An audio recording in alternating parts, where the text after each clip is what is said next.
Assalamualaikum warahmatullahi wabarakatuh. Perkenalkan dengan saya Anastasia Biesta dengan NIM 289215099. Saya dari Prodi Manajemen kelas B sore. Di sini saya akan mempresentasikan materi untuk UAS semester 3, yaitu mata kuliah akuntansi biaya dengan materi sistem akuntansi biaya. Next. Nah, jadi akuntansi biaya itu terdiri dari tiga tiga macam. Yang pertama ada sistem akuntansi biaya eh, adalah jaringan prosedur yang digunakan untuk mengumpulkan dan menyajikan biaya produksi. Yang kedua, sistem akuntansi biaya merupakan jaringan prosedur untuk mengumpulkan dan menyajikan biaya produksi. Yang ketiga, biaya pemasaran dan biaya administrasi dana. Terdapat beberapa faktor yang mempengaruhi perancangan sistem akuntansi biaya. Biaya. Next. Nah, ini adalah sistem akuntansi biaya. Yang pertama ada metode costing yang digunakan untuk full costing atau variable costing. Sistem akuntansi biaya ini adalah sistem biaya standar atau sistem biaya historis. Proses produksi berdasarkan pesanan atau berdasarkan proses sebuah sistem akuntansi biaya merupakan bagian yang menyatu dari sistem akuntansi perusahaan, di mana biaya-biaya dicatat pada buku jurnal. Setelah dicatat dalam buku jurnal, kemudian dipindah bukukan atau diposting ke buku besar atau general ledger. Next.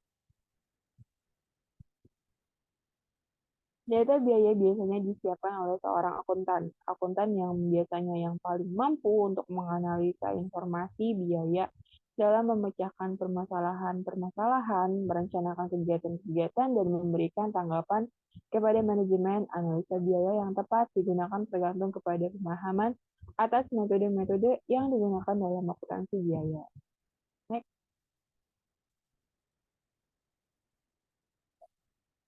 Selanjutnya ada fungsi-fungsi yang terkait dalam sistem akuntansi biaya. Yang pertama ada fungsi penjualan, yaitu jika perusahaan melakukan produksi berdasarkan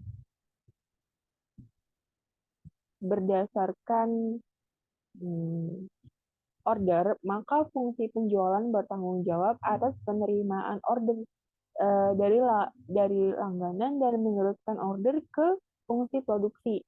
Jika produksi secara massal, order produksi ditentukan dalam rapat bulanan antara fungsi pemasaran dan fungsi produksi. Fungsi penjualan melayani order dari langganan berdasarkan persediaan barang jadi yang ada di gudang.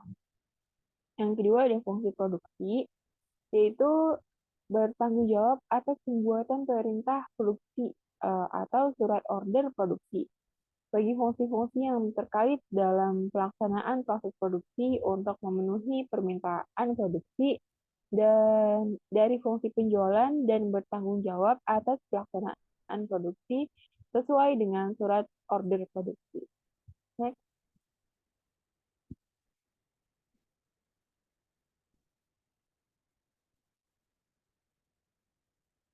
Selanjutnya ada fungsi perencanaan dan pengawasan produksi. Nah, jadi fungsi ini adalah staf membantu fungsi produksi dalam merencanakan dan mengawasi kegiatan produksi. Yang keempat adalah fungsi gudang bertanggung jawab atas pelayanan permintaan bahan baku, bahan penolong, dan barang lain yang digudangkan atau yang dibutuhkan. Nah, fungsi yang bertanggung jawab menerima produk jadi dan fungsi produksi.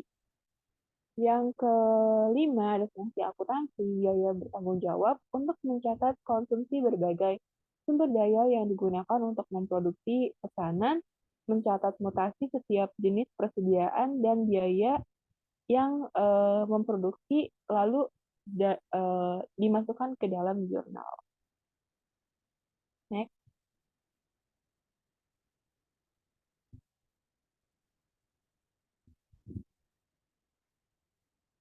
Selanjutnya ada catatan akuntansi yang digunakan dalam akuntansi biaya, yaitu yang pertama, jurnal pemakaian bahan baku, yaitu jurnal khusus yang digunakan untuk mencatat harga produk bahan baku yang digunakan dalam produksi.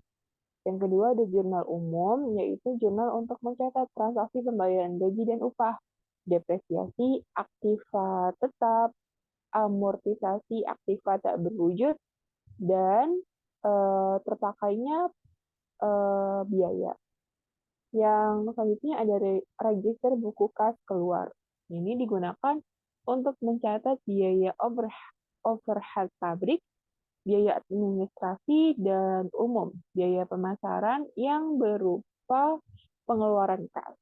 Ada juga kartu harga pokok produk yang itu adalah buku pembantu yang merinci biaya produksi yang dikeluarkan untuk pesanan tertentu.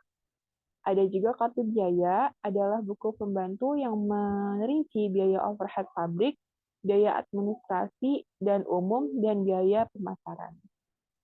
Next.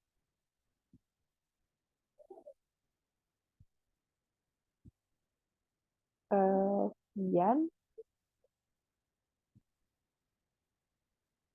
presentasi materi UAS saya. Kurang lebihnya mohon maaf. Wassalamualaikum warahmatullahi wabarakatuh.